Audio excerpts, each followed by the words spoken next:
Patuloy ang pagragasa ng uson mula sa Bulkang Mayon na nagdudulot ng makapal na abo sa ilang lugar sa Albay. At live mula sa Albay, may Express report. Simon Gualvez, nakikita ko sa likod mo talagang nasisilain yung perfect cone ng Mayon. Pero kamusta ba ang sitwasyon ng ating mga kapatid dyan? Tama ka dyan, Ruth. Bahagyang natatanaw ngayon yung perfect cone, no? O yung pinakatuktok nga ng Bulkang Mayon. Malayo sa sitwasyon kanina kung saan muling nakitaan ng makapal na ash plume itong naturang bulkan kaninang umaga dahil nga sa mga pyroclastic density current o uson na naitala sa nag-aalboroto pa ring bulkan. Sa pool sa camera footage ng PHIVOX kaninang alas 8:39 na umaga, ang unti-unting pagkapal ng malaulap na abo sa bahagi ng Bulkang Mayon. Nanggaling ito sa panibagong pyroclastic density current o uson na mabilis na pagragasa pababa ng maiinit na bato, abo at gas mula sa bulkan.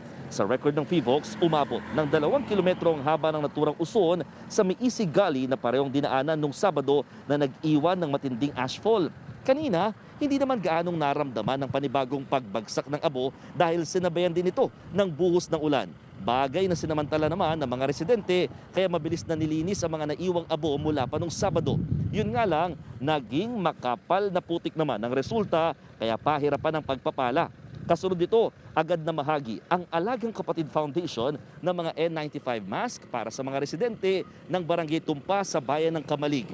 Pati nga mga dumaraang motorista at yung mga nakasakay sa motorsiklo, binigyan din ng face mask.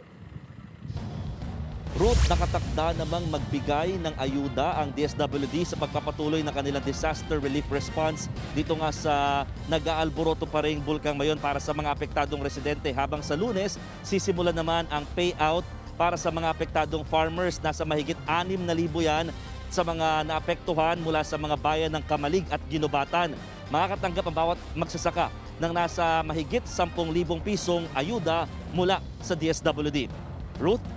Yan po ang Express Report ni Mon Gualvez.